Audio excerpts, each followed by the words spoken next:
The world's most notorious arms dealer appears to be back in business. This is after the U.S. let the guy go in a prisoner exchange 2 years ago. Just who is Viktor Bout and why is he back in business after decades of gun running? I'm Paul, U.S. Army combat veteran. Let's talk about it. Okay, so this is a story that is originally reported by the Wall Street Journal that Viktor Bout, a freed Russian arms dealer, is reportedly back in business. Of course, you might remember that this individual was a Russian arms dealer who was jailed in the United States and then swapped 2 years ago for U.S. basketball player Brittany Grenier.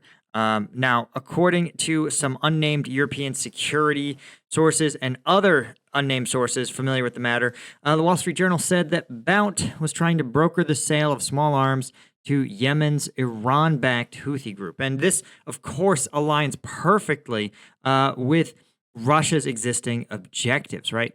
Of course, Houthi emissaries went to Moscow in August to negotiate their purchase of $10 million of weapons. They found that there was Bout, right? Now, the potential arms transfers haven't yet been delivered, and these sort of small arms are, as they describe, are well short of the sort of most dangerous classes of missiles, like anti-ship or anti-air missiles that the Houthis use to target shipping lanes in the Red Sea. But I don't think that's the real story here.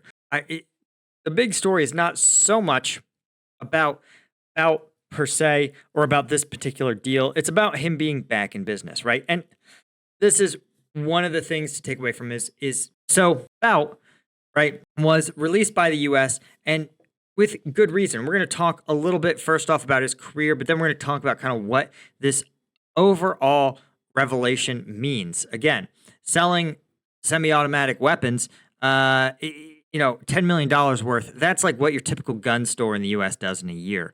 So we're not talking about a spectacularly large volume here. But again, I think there's a deeper message at work.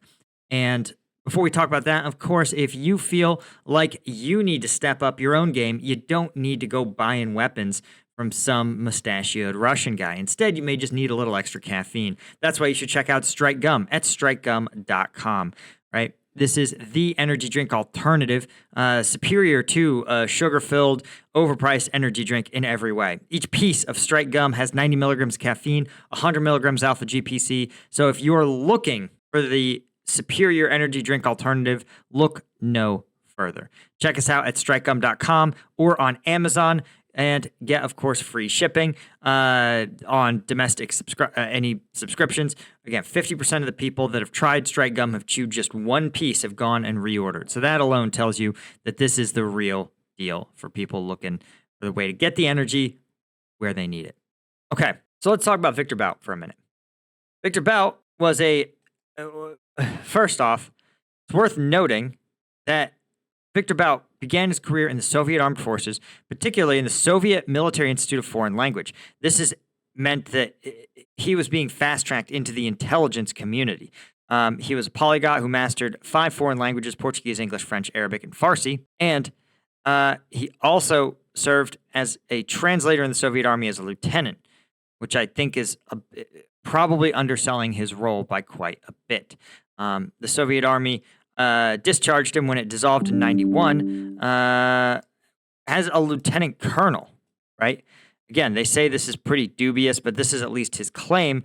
And that would be a tremendous rise in the ranks, so to speak, and likely is a sign that this now senior officer in the Soviet Army, or former senior officer, began an air freight business. Again, other sources state he was a major in the GRU, which seems more credible with his level of education, an officer in Soviet Air Forces, that he graduated a military intelligence program or an operative at KGB. Based on his background of having been in the Soviet Armed Forces, the military, having attended a Soviet Military Language Institute, and then having risen to the rank of lieutenant colonel, that all smells like GRU, Soviet military intelligence. And that would make sense because he leaves the Soviet military, starts an air freight business. Right? Now, he managed to buy himself, or get his hands on, one way or another, former Soviet Anton A-12 aircraft, right? And then he began to found he founded an air freight business. Now, the rumor is that some of his planes, of course, carried legal goods to these, post-colonial African countries like Liberia, but he also supplied a lot of war zones with a lot of gear, including Afghanistan. And what's interesting, most interesting, is that while the U.S. supported, the Ahmed Shah Massoud, the member of the Northern Alliance, Bout was the one actually supplying him, right? He also dealt with a lot of African countries like Zaire, Angola, things in violation of UN Security Council resolutions. He supplied Charles Taylor with arms for the Liberian Civil War. And so this guy, of course, many of the Yugoslavian wars, especially the Bosnian government when they fought Slobodan Milosevic, almost anywhere there was a conflict in the 2000s, Bout was involved. But most interesting is that after the U.S. invaded Afghanistan, he still kept selling arms because, frankly, U.S. invasion of Afghanistan meant that everybody needed weapons, including the Northern Alliance, right? U.S.-backed forces also needed weapons. So Bout woke up and did exactly that. So here's the thing. Everywhere there was fighting, there was Viktor Bout. And so what I think is most troubling is that, again, he was constantly doing a shell game, but in 2008, he was arrested in a sting operation. A DEA informant claiming to be with FARC ended up getting Bout to agree to actually meet his boss in Thailand, where he was then arrested by Thai police. Right? So here's the thing. Bout is an experienced arms dealer, certainly, operating out of Russia. What I think is interesting is that a lot of times he would sell, sometimes to anybody, right? But I think he would have a bias towards, one, Russia in the 90s needed money. And so I suspect that he was funding either the Russian government officially or unofficially by facilitating these arms sales. And because the Russian government was able to keep him at arm's distance, it didn't look like the Russian government was selling arms to Angola or Liberia, but instead it looked like shady guy Viktor Bout was doing it. But again, do you really think that planes full of anti-aircraft missiles are really going to leave the Russian government without someone in the government knowing? Of course not. So, of course, a few interesting little data points about Viktor Bout after he was arrested, tried, and convicted in the United States is that his legal fees were played by a Kremlin front organization. And former U.S. Attorney General John Ashcroft actually represented Bout and continues to represent Bout as their U.S.-based lawyer. But of course, in 2022, the Biden administration offered Bout in exchange for the release of WNBA star Brittany Grenier. Right, Grenier, of course, had been detained for possession of a trivially small amount of marijuana, and she was sentenced to a comically long sentence, and generally was just sort of messed with by Russia, or detained on pretty trumped-up charges by Russia. And the U.S. decided to go ahead with this deal. They actually exchanged one-for-one Bout for Grenier, right? And here's what kind of bothers me. One, Bout was, of course, welcomed back into Russia as a hero. He joined the Liberal Democratic Party of Russia, a Putin-backed organization.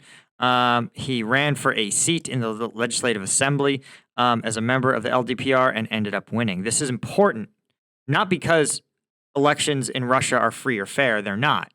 But it's important because it gave him something that he never had as an arms dealer, and that is a diplomatic passport. So now, when Viktor Bout goes to another country, he has a passport that says, listen, I am here as a representative of the government of Russia, which is very different, right? I'm a Russian politician. I'm an elected official. And so that gives him access that would never normally be possible for, again, a regular civilian. Now, it brings him closer into the Kremlin, but I think at this point in July 2023, even Viktor Bout acknowledged, hey, listen, Russia's the most sanctioned country on earth right now. So why are we hiding? Why do you need me to circumvent sanctions? The bad thing has already happened. And so this year, Bout reportedly is trying to sell the Houthis small arms, right? Now, what do I think is significant? First off, if you want to get back in the game, you've got to signal people that you're back in the game, right? And now that he is so notorious, the U.S., okay, when the U.S. released him, what they probably thought to themselves is, listen, Bout is such a public figure, and all of his networks, his friends, the people he knew, the people he dealt with, they are all dead and gone, right? Afghanistan is run by the Taliban, right? The people that ran the Northern Alliance when Bout was at his heyday are long gone. FARC is in a totally different position. So they must have said, and many of the African civil wars have kind of resolved, burned themselves out. And so they said, Viktor Bout, it's fine to release him because his networks are gone, right? Which, of course, underestimates and fails to appreciate the fact that Bout is a Russian asset. And as long as Russia wants to sell arms, they'll have a use for Bout. And the problem is the act of releasing Bout raised his profile, right? He went from a forgotten about international arms dealer to now in 2022 with his release for a WNBA superstar. I say this because the WNBA has a very, very small audience. So the fact they released him for a U.S. athlete raised his profile, made him a sort of media sensation. And so what he lost in contacts, he appears to have gained in reputation, right? Because it was so high profile, not only did it discuss Brittany Grenier, but it discussed Viktor Bout in the same sentence. So now suddenly Russia has a notorious arms dealer. And the fact that it has gone public, that he has sat down with the Houthis and negotiated an arms sale, right? To the Houthis, it must have looked like, this is the version of you like collabing with a Paul brother, with like Jake Paul, right? These guys are, the reputation itself carries so much weight. So the fact that Houthis were sitting across from a legendary arms dealer, it didn't matter that it was a paltry $10 million sale of a few small arms, right? AK-47s, maybe some RPKs. The point was to tell the Houthis, one, that Viktor Bout is back in business. Two, that Viktor Bout now has a diplomatic passport. Three, that the Russian government is back doing arms deals, right? And four, of course, to signal to Iran that, hey, Russia's willing to play ball with you, even if we have to keep you at arm's distance, right? And so now what the U.S. has accidentally done, or done through miscalculation, is breathe new life into Viktor Bout, the notorious arms dealer. And so that's one of the things that kind of bothers me and always sort of bothered me about this, is that I don't like to see an American languishing in prison, period. But clearly, there were other people that the U.S. could have released who are less notorious, right? They released, for example, again, Paul Whelan, the U.S. Marine who was released, he was released as part of a large 26-plus person prisoner swap. Why couldn't Grenier have been released in that iteration and Bout could have remained in prison, right? Why did we have to do this one-for-one swap that raised his profile, that sort of created all this? And there was a lot of additional controversy that you can't ignore, is the fact that Brittany Grenier herself made a bunch of statements of her hatred to the U.S. government, right? And again, I'm going to try to find some of her quotes here. See if we can find it. Grenier, let's see if I can find it. If I can find the part where she talked about how, this is somebody who thinks the national anthem okay. So this is the overall thesis, right? This is somebody who, again, was like, oh, I don't stand for the Star Spangled Banner. I don't really like this country. And that's your right as an American. And again, I want to see Americans not get held by Russia overseas. But if the Houthis end up killing American soldiers with the weapons that Viktor Bout sells them, well, then I have a problem. Because again, I'm not some rah-rah patriot, and I'm not somebody who says that, oh, in America, if you don't, if you can't, the government shouldn't protect you if you protest them. Nah, dude, that's not what the Bill of Rights says. But it would be pretty aggravating to sit there and be like, say, I hate the government. I'm going to go live and work in a hostile country, and then I'm going to be mad when that hostile country doesn't respect my rights, and I'm going to expect the United States to damage its national security, to put its own soldiers at risk, to empower our enemies in exchange for undoing something that, again, I wanted to do. That is my complaint. Again, I'm not some right-wing turbo, like we shouldn't have brought her back. If you hate America, you can go to Russia. That's not my position. But it is something where the US government should always tends to calibrate, right? Like they're, again, if an athlete was kidnapped out of the stadium by Russia and scurried away to Moscow, the US government would be furious because they'd say, listen, you were on our territory.